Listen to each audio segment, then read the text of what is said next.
Hello, everyone. We welcome you to our Sunday morning roundtable discussion. We are recording from the Plainfield Christian Science Church Independent, Plainfield, New Jersey, the United States of America, and thank you for joining us today. We will start with our morning prayer. I have a few excerpts from page 77 of Divinity Course in General Collectania. Animal magnetism, ignorant or malicious, you cannot separate me from God good. You cannot dim my spiritual perception. For God is all in all, the only creator of the only universe and man. We are his children, and we do realize the all fullness of the omnipotence of God. My health, strength, life, intelligence, action, etc. are subject to the governing and controlling power of the divine mind, and to nothing else, for there is no other power. Mary Baker Eddy. It's beautiful. Thank you. All right, the watching point. Watch number 134. Watch lest, as you strive for cause, or to correct cause, which is wholly mental, you permit thoughts of effect to distract your efforts. The cowboy who pulled out his gun and shot the villain in a movie would have to learn that he was only observing shadows before he could turn away from the picture long enough to change the reel in the projector for a better one. It is right that the effects of demonstration should be manifested in one's experience, but in one's efforts to gain and reflect this divine power, he should not permit himself to be distracted, either by the manifestation of error or by the anticipation of what he hopes and expects divine power to accomplish. When a baseball player is trying to catch a ball, he allows nothing to distract him at that point, neither jeers from the crowd nor speculations as to whether his team is winning or losing. Jesus said, quote, "Labor not for the meat which perisheth," unquote. Labor not for effect. Do not let thoughts of effect distract your labor for cause. If the left hand symbolizes the demonstration of applying truth to human experience, and the right hand the demonstration of receiving pure mind, then we should not let the left hand know what the right is doing. In other words, we should never permit the anticipation of the effect of demonstration to distract our thought from our reception of pure mind. When we pray with a human object or effect in thought, we humanize prayer. When we pray with thought filled with fear for effect, we vitiate the power of prayer. When we descend from cause to effect for any reason, we forfeit the power we possess in cause. Thank you. Okay, comments.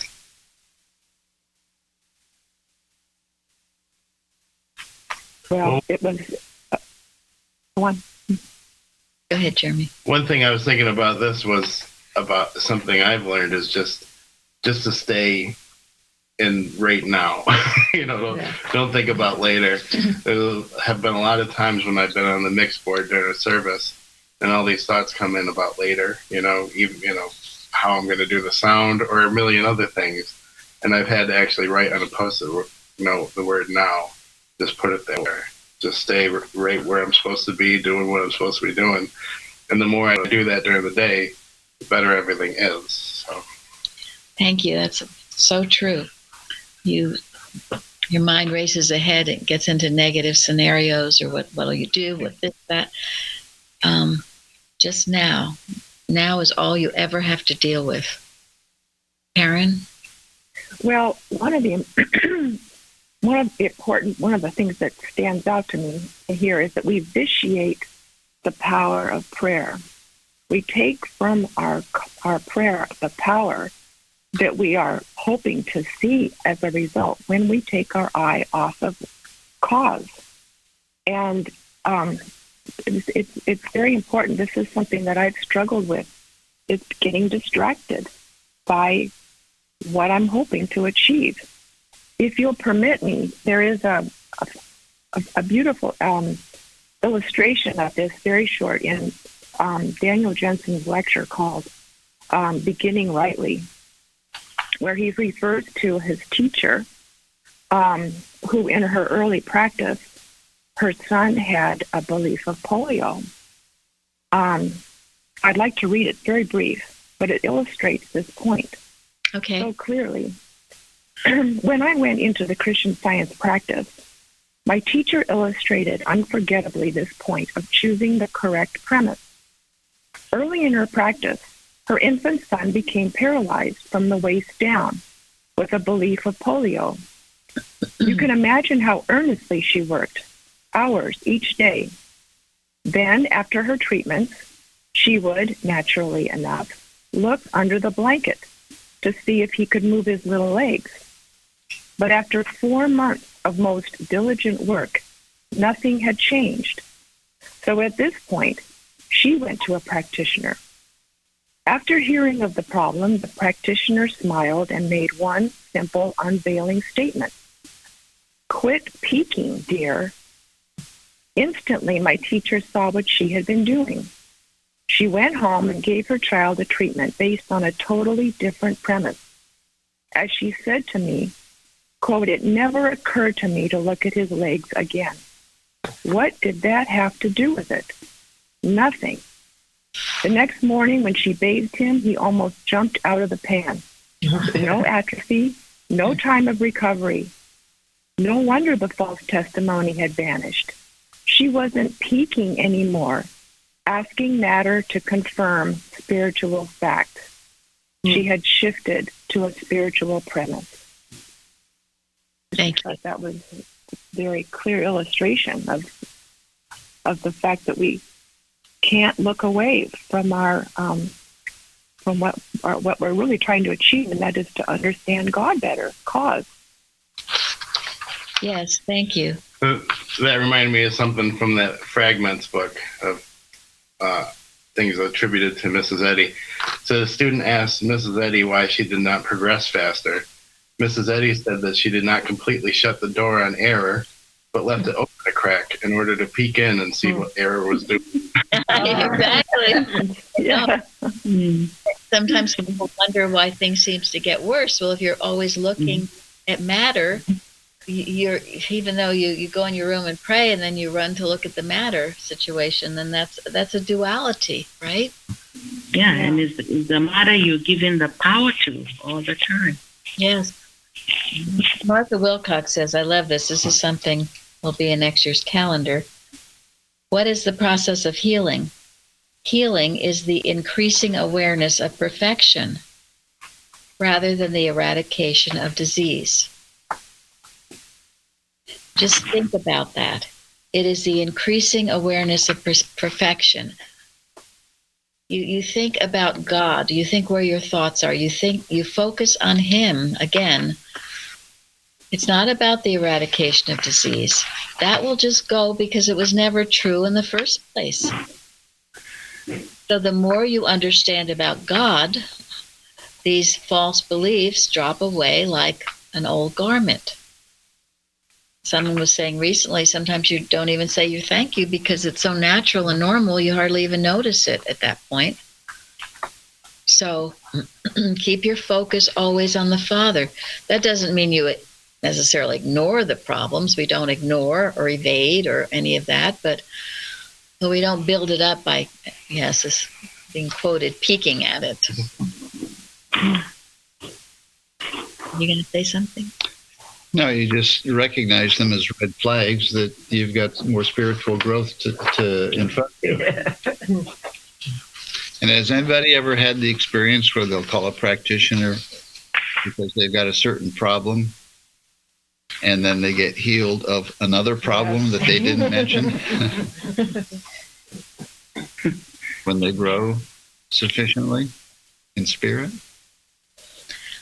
And that is, one thing Mrs. Evans gave me very early on. The Lord will perfect that which concerneth you, or me, or however you want to say it. Mm-hmm. When you seek practitioner help, or when you seek God's help, which is seeking practitioner's help as well, God is perfecting everything that's not right, even maybe things you didn't even know were wrong. It goes through the whole system, and the system is not necessarily your body. It's everything about you is God is perfecting. It's a wonderful thing to think about. I think about it often, actually. All things that concern you, all things that maybe you're worried about, or all things that you have any dealings with, God is perfecting. Yeah. In our textbook, what does Mrs. Eddy say? Truth is an alterative to the entire system. Yes, thank you. Mm-hmm. Yeah. And I thought the quote last night from the watch was pertinent. When a hungry heart petitions the divine Father, Mother, God for bread, it is not given stone. What is it given? It is given grace, but more grace, obedience, and love. If this heart, humble and trustful, faithfully asks divine love to feed it with the bread of heaven, health, and holiness, it will be conformed to a fitness to receive the answer to its desire. Then will flow into it the river of his pleasure, the tributary of divine love, and great growth in Christian science will follow. Even that joy which finds one's own good in another's. That says a lot in that paragraph. It says a tremendous amount. My goodness. If you're honest and humble, you're going to be conformed. So get ready to be conformed. And being humble first. Being humble, yeah. And then you'll be ready to receive what is already there. What is already there. You'll be able to see it. And then what does it result in? That you're going to be thinking about your neighbor, your brother. There's a lot in those few sentences. It's amazing. She wrote so beautifully because it was inspired. These are messages from God. Now, our subject today is God, the only cause and creator. And go ahead and read the golden text for us, Lil. Ah, Lord God, behold, thou hast made the heaven and the earth by thy great power and stretched out arm, and there is nothing too hard for thee. Isn't that beautiful? And I love what, I guess it's Patricia from New York. She wrote on the forum, excuse me. Is she here? Or she is. Yeah, I think so. Do you have it to read, Patricia? No, I don't. I'm sorry. All right, well, she writes, cause is that which produces an effect, that which impels into existence, that from which anything proceeds, and without, without which it would not exist. Effect is for purpose, reality, perfection, completeness. And that's the Noah Webster 1828 dictionary. Then, therefore, man is the visible manifestation and presence of the living God. I love the part effect is for purpose. And I just kept thinking about that all week, that word effect. I mean, that's the purpose. That is the purpose, yes. It's a beautiful thought. If you feel lost, look to God. That's right. Yeah. Well, that's encouraging, isn't it? Because every one of us has a purpose. Right. It's beautiful. Therefore, man is the visible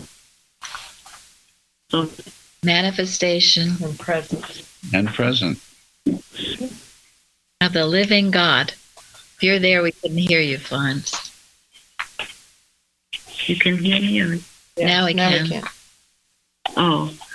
No, that's what I just said, that therefore man is the visible manifestation and presence of the living God. What more can we want? Yes. What more could we want? We couldn't ask for anything more. Well, if we do want more, we are asking amiss, aren't we? Yes. And we may get it and we may not get it, but it won't bless us if we ask for more.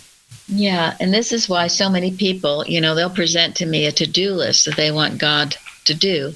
Oh, and then I want this, and then I want that. And I go, whoa, wait a minute. This isn't about actually what you want.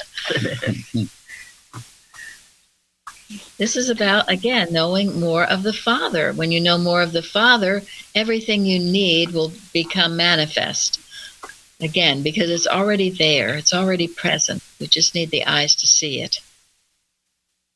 It's like what Cletty said in the beginning. Amen. In other words, God has already done it all. It makes me laugh, but I think it's quite a lesson, what he's saying. Yes, thank you. Could I say something? Yes, wait, we're going to try to put you on speaker. Speaker off.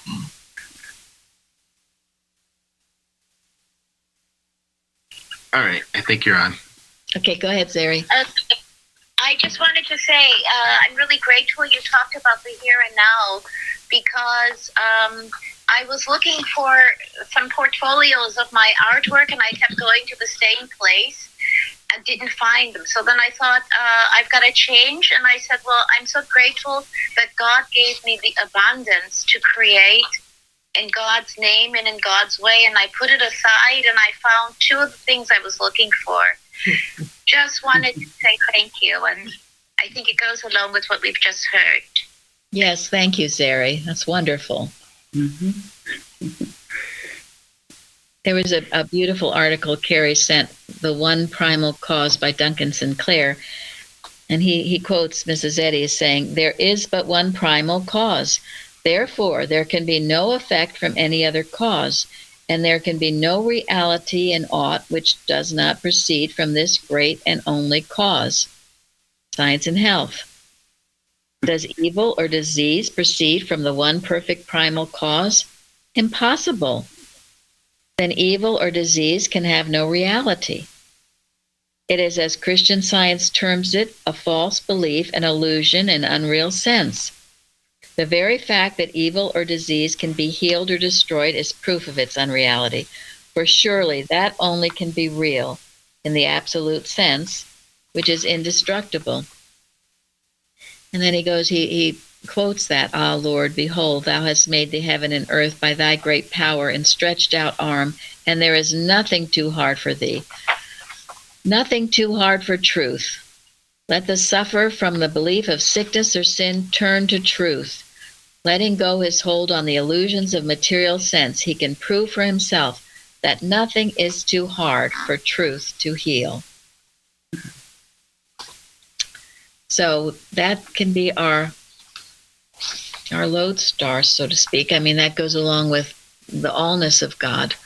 Go back to cause. Did this come from a good God that loves me or not? And the beauty of Christian Science is that you can prove this to yourself. You don't have to take anybody's word for it. Go out and prove it. Try it. I know many of you do, so I mean, I'm speaking to the choir, but we can offer this to friends who are ready for it, and they don't have to take your word for it. They can prove it to themselves.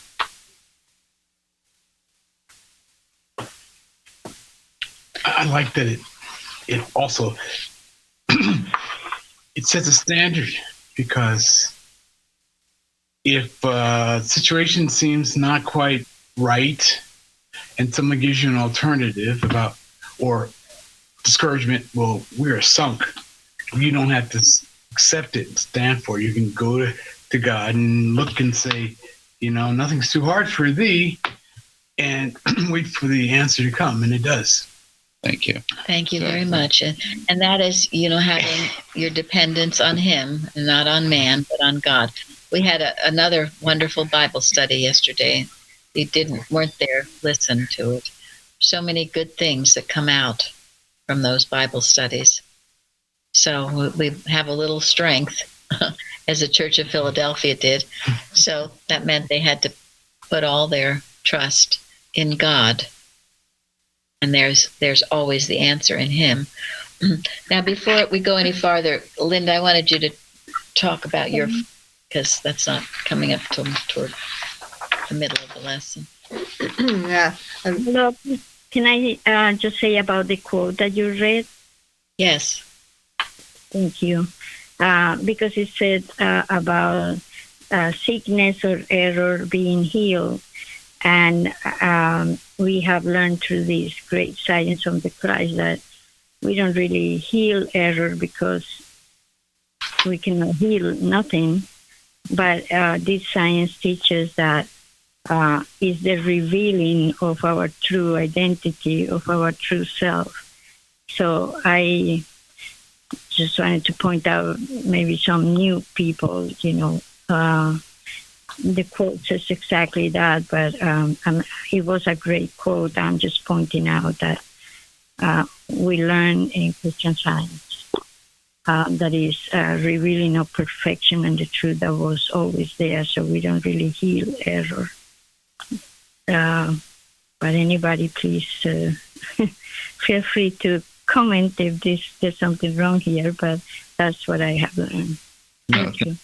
That's good. I think that's why our prayer, Mrs. Eddy has instructed or helped us to see that the way Jesus prayed, it's more of affirmation of what's already been done than, oh God, please help me to heal this or let this be like this. It's more prayer of affirmation, and that gives the power of that presence. Thank you very much. Thank you, Florence. Yeah. It's people who are healed, and it's the destruction of error. People are healed of their false beliefs and their distrust of God.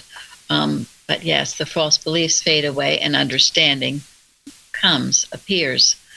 This is also true when we seek safety and protection, because ultimately there's nothing to protect yourself from if God is all in all, right? Yeah. So, but we say, protection and safety, we say healing, we talk that way, but ultimately in science, we take it to the absolute. Nothing to heal, nothing to be protected from. How could if everything is spirit, God good, where does this evil even exist? Only in our own false belief. And there it's destroyed, and reality comes to light. So go ahead. I was looking up the word hearken from our lesson. It was in there twice, but the one quote I love was from Job, and it said, "Hearken unto this, stand still, and consider the wondrous works of God."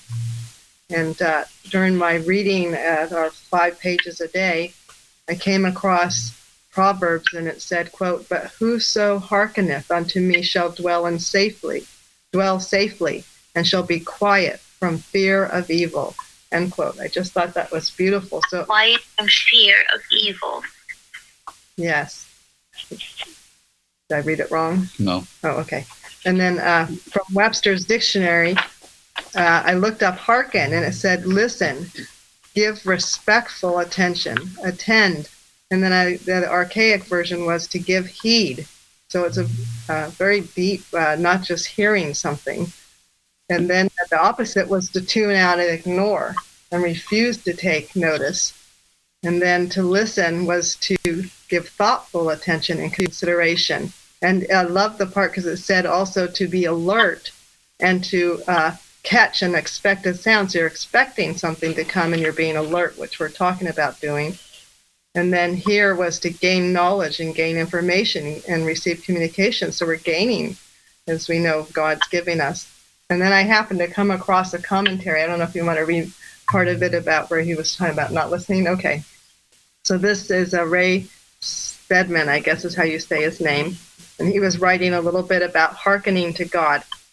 And he says, he's talking about sitting in church. And he says, quote, Externally, it looks as though you are all paying attention. You sit there quietly with rapt, turned up faces. Your eyes are open, staring straight ahead, apparently attracted by what the Word of God is saying. But, and then he says, some of you are playing golf. Others of you are rehearsing a business deal. Some of you are planning a trip. Some are going over a conversation you had 2 days ago. And then he says, it would be fascinating at the end of the service to know where everybody has been. But God, when his word is speaking, listen. And not only listen, hearken. Hearken means to heed the word, to do something about it, to let it really change you. And then he went on to say that when you don't listen, that's hardening your heart.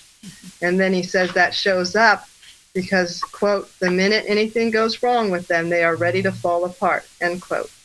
And then he ends this with a prayer and a admonition. He says, quote, besides church, are we purposefully seeking quiet times and spaces when we can pay attention and hearken to God's word, letting him speak peace into our souls, end quote. And it's just everything that's taught here, but sometimes it's just said a little different. And I just love that, speaking peace to our souls. And yes, thank you. Yes. Yeah, and how true. We must, during a service, focus on the service, what's being read, and know that it is being understood and is going out to bless others. We can't be daydreaming about playing golf or whatever, but it was funny. So, and you know, we all have done that, and we need to all do better. He admits to doing it too, so yeah, that's why he knows. That's no, I said a while ago how I was kind of astounded at myself, the way my mind was wandering during the Lord's Prayer. You know, oh, I know that, and I don't think about it, but it's powerful. Now I'm making such an effort to focus and concentrate on these words. And we have good readers. Good readers, you will, their personality just fades away, and you can just think about the word, the message. What is it that you say when you read? When you read? Mm-hmm. Yeah. When you read, don't just read. Be the messenger from God who's giving his message to his children. Could I say something? He's Ute. Read it as God would speak it. Yes. Okay, Ute, thank you. As we are doing the reading, Zari and I, in German, and she always tells me that. I mean, just the words, just what you said. She tells me each time, and I say, oh, well, I try. I mean, to speak with the authority, or to speak with conviction, but I'm really grateful that I'm doing this work with Zari together, because she has a sense of what I'm doing. But I don't really see it each time. But I have somebody who tells me, all right, come back to the right thing. Thank you. That's wonderful. That's really being a true friend and helping. And what did you say about the German website on our report this time? Oh, yeah. There's a lot of lessons and articles on there. And I don't remember the numbers, but we had quite a few visitors, and probably the most views of pages on that site of any of the translated sites. It was something like over 12,000 pages viewed on German website. Now we have a Frank in Canada that does a lot of the articles, and Ute and Zari have been reading the lessons for, it must be going on 9 years now or something, so faithfully doing this. And I'm so grateful. And many, I know Suzanne with the French lessons, and it's time consuming, and it takes focus, and it takes, as Zari was telling Ute, bringing your thought back. Think about the message. Think about what you're saying. Get rid of a sense of self. And this is what makes the readings as powerful as they are. And I guess it was yesterday we talked about the prayer for readers that you should all be familiar with. It's so beautiful. It's on our website. Yes, on the Wednesday testimony meeting text page. Yes. Where there's a link to it. Thank you. So we can all do better in focusing during the service to make it such a powerful time, a powerful meeting. And so thank you, Linda. Right before I came to this church, I had seen this video of this guy that like taught actors how to improvise. And he was saying, you know, your mind's going to wander in the midst of it. So when you realize that you're back, just say out loud that you're back. So when I started watching and I would realize that and I was back, I would do that. I'm back. You know? Yeah, I'm back. Yeah, keep at it. Make sure, you know, that amount goes down Yes. over time. So. There's we were taught that there's a belief that you can only concentrate for like so many seconds at a time, you know, focus on one thing, that your mind does wander. Now that's a belief and you have to deny it and prove it otherwise. And how do you do that? You do it by doing it. You know, you have to do it. So, and in doing that, it'll help you in many other areas as well. Focus and pay attention. There's a Bible statement. Maybe it'll help. It's in service. I use it. It says, "Nothing can enter that defileth or maketh alive." Right. Beautiful. And that's helped a lot, especially when it's impersonal. When my thought starts to drift, I know it's not. It's just opposition. Yes, it is opposition, or that, and of course feeling tired and sleepy. Now, Kari wrote a beautiful forum too about this Charles Herbert Lightoller, who was the only senior officer to survive the Titanic. And I guess he wrote a book, which I didn't know about, Titanic Voyager. It was in the Christian Science Journal of October 1912, his testimony, which we have had a few times in Healing Thoughts. But for those of you, all of these forum things you can read yourselves, but it's a beautiful story, and how he realized to pray. He says that a doubt never entered my mind as to the possibility of my surviving. In other words, of the ability of the divine power to save me. He also says, and while I was below the surface, these words from the 91st Psalm came to me so distinctly that I seemed to realize their full import. He shall give his angels charge over thee. So he used his science in this very stressful situation, and he survived it and helped others survive it too. So it's quite a beautiful story. I think once I read it even at one of our meetings, the testimony that's in the Sentinel. So well, that bottom line of that is actually a link to the article on our website. Oh, good. Oh, thank you. Very good. So this beautiful lesson, of course, we're handling many things, many kinds of storms, but certainly storms. For thou hast been a strength to the poor, a strength to the needy in his distress, a refuge from the storm, a shadow from the heat, when the blast of the terrible ones is as a storm against the wall. And also a man shall be as an hiding place from the wind, and a covert from the tempest, as rivers of water in a dry place, as the shadow of a great rock in a weary land. Now we have a picture entitled Covert from the Tempest, right? Yeah. And what is that a picture of? The Mother Church. The original. Yes. Yeah. The original Mother Church with what is this, clouds lowering? Anyway, that is what it stands for. Covert protection from the storms. And that's where we seek our safety. And I don't know, as I've said, I don't know if these are the latter days, but sometimes it feels like it. And as I've said, maybe every generation has their latter days. But each generation, we should be getting stronger and stronger in the truth, right? And proving our dominion over it all. I'm going to give 2 assignments to you this week. One is Mrs. Eddy's chapter, One Cause and Effect. in miscellaneous writings. It certainly deals with this lesson this week, and I think Jeremy did feature it. But, just a paragraph of this. It's powerful. It's wonderful to work with. My chapter's all marked up. That there is but one God or life, one cause and one effect is the multum in parvo of Christian science. And to my understanding, it is the heart of Christianity, the religion that Jesus taught and demonstrated.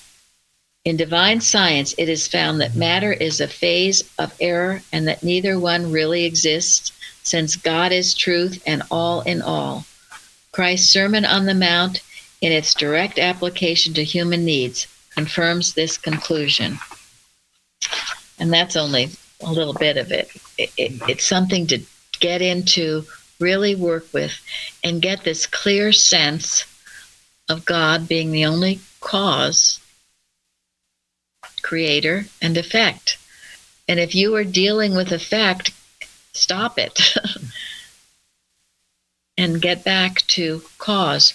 Kimball says, and then I'm sure he taught it to Bicknell Young, in any treatment you always handle three things, which are what?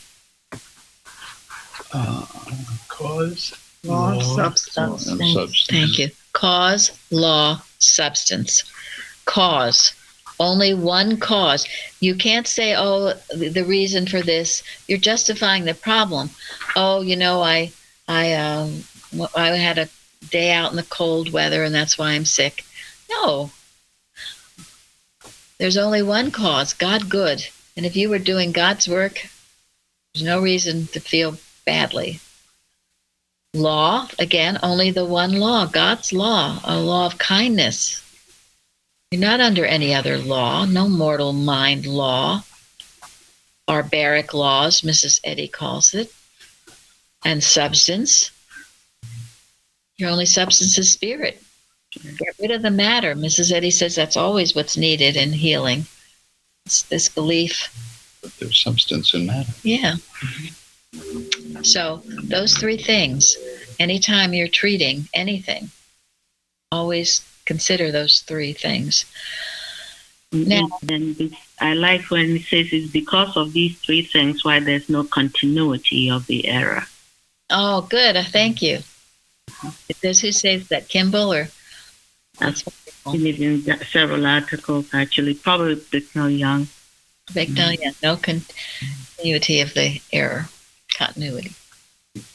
Give me one more day to know this never happened. One more day that's never happened. And what did you say about, the Red Sea, no reversal? Oh, yeah, it was the very first thing I thought this week with it. And, since God good is the only cause, when we are truly healed, we can know those false beliefs which brought on the seeming issue will be seen again no more forever. And I just found a few statements from, one of them was from Precepts. If the statement in Science and Health, page 442, is true, quote, truth cannot be reversed, but the reverse error is true, end quote, then students have the authority for playing the game of reversal on animal magnetism. If error declares you are sick, you can know you are well, since the reversal of error must be the truth.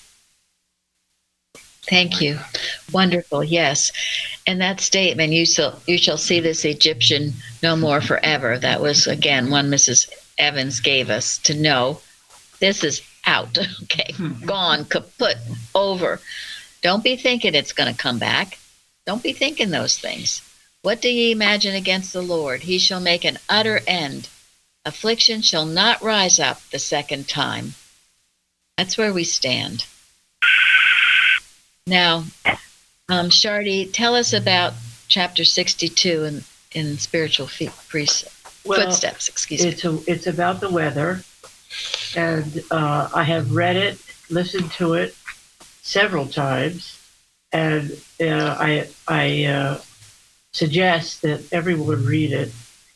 It handles everything, and Mrs. Eddy so diligently instructed her students. She'd invite somebody to her home, and then she would tell them to work on the weather. Yes. And they did. And Carpenter says, you might think that's below the high altitude of the thinking, but it's not. It was to teach you. And I tell you honestly, every time I read it or listen to it, I hear something new to help me, to help us. It's for the world. And it's very beautiful. So I recommend it. Thank you. Yes, that's another assignment for you to read and study this chapter. Speaking of the latter days, all this weather stuff going on, we as Christian scientists must be working to handle it. Which precepts? I'm sorry. Footsteps. I keep saying it's footsteps, spiritual footsteps, chapter 62. It's a powerful, I'm going to read some of it today because it is so powerful.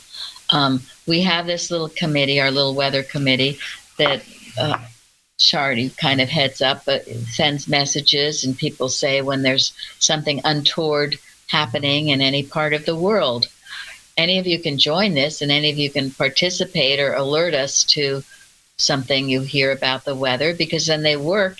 And I'm telling you, it's had an amazing amount of success. I'm keeping track because she's keeping a journal. It's been absolutely wonderful. Yes. I don't know how many times recently in New Jersey, tornadoes, all this stuff coming our way, usually on a Wednesday night, nothing. We'll have a gentle rain or something like that. We have been handling the weather for many years here in Plainfield. It's something we were taught to do. I want you all to be doing it. Mrs. Eddy said everyone should be doing it. It's not just for a few.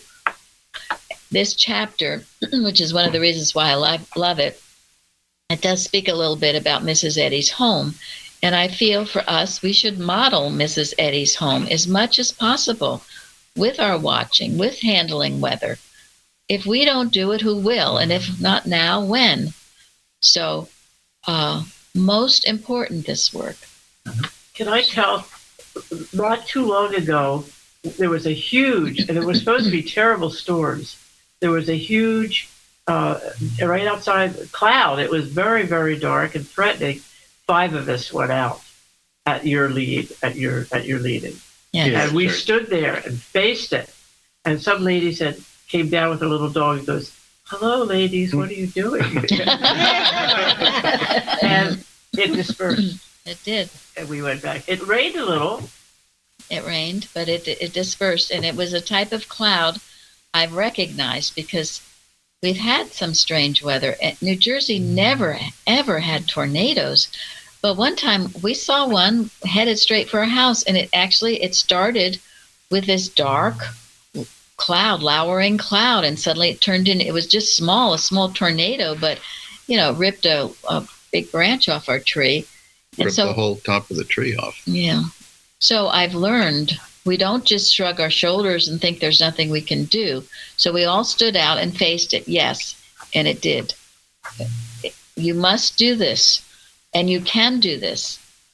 Do you want to say something? No. Sure. Okay. No. All right, so this is footsteps. It must be thoroughly understood that man as divine love created him as God's representative, or the channel through which the power of God flows out into the universe.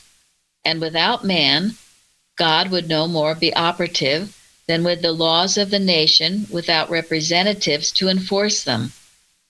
The first chapter in Genesis says, "Let us make man in our image, after our likeness, and let them have dominion."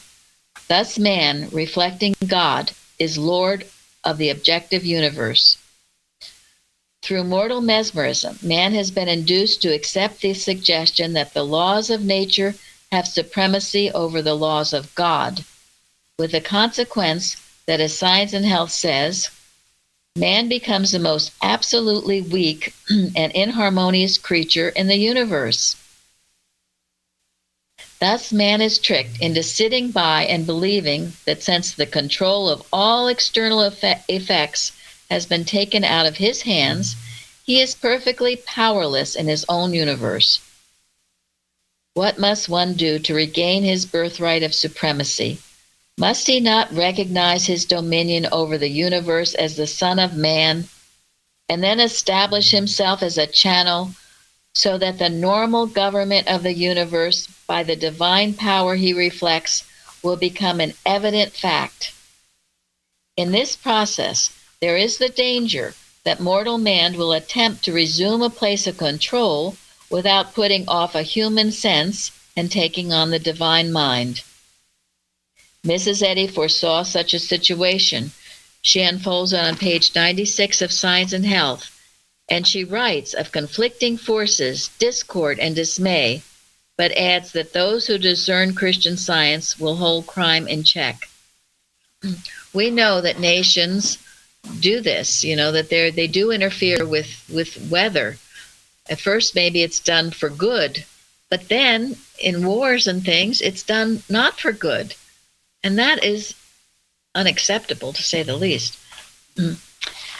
This discussion leads up to the interesting fact that one of the tasks Mrs. Eddy directed those students who lived with her to assume was working on the weather. She would call a student to Pleasant View, provide him with an ample yearly salary, and then assign him the major part of his work to handling the weather. Perhaps to the uninstructed, such a condition might seem inconsistent with the majestic operations of Christian Science, where it is concerned with bettering the race and freeing it from bondage of sin, sickness, and death. Well, one of the things with the weather, it affects farmers, it affects everybody. It can have disastrous results. People lose their homes, so livelihoods. So it's most important.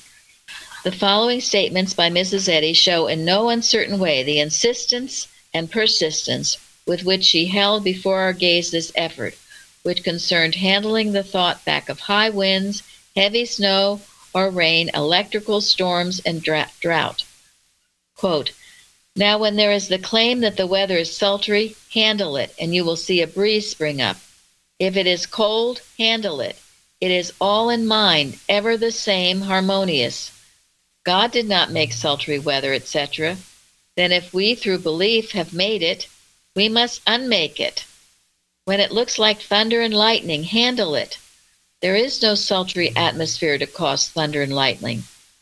When Clara was here, I would speak about the thunderstorms, and she would work alone, and they would all disappear. You can do this, and if you are not at first successful, do not get discouraged. Keep trying. When you have the first indication, forestall it. Handle the thought of reversal. You can do it. The rain of harmony is. You can make it rain. It can water the earth.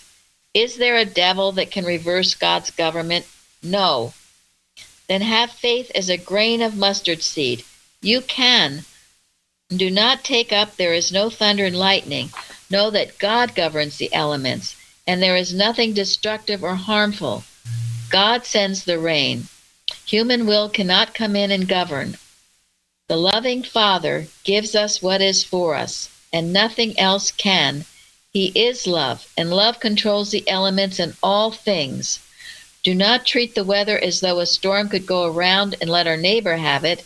When I take it up, I face the clouds and see God's face, love, shining through. Then the clouds scatter, and there is no storm to break upon anyone. Did God give you dominion over the earth? Yes. He gave you dominion over all. Then you can control the weather. Handle the weather just as you do any belief of mortal mind. You are not a Christian Scientist until you do control the weather. Wow. So you study that, you with that, your areas, you make sure where you live, you can work on this.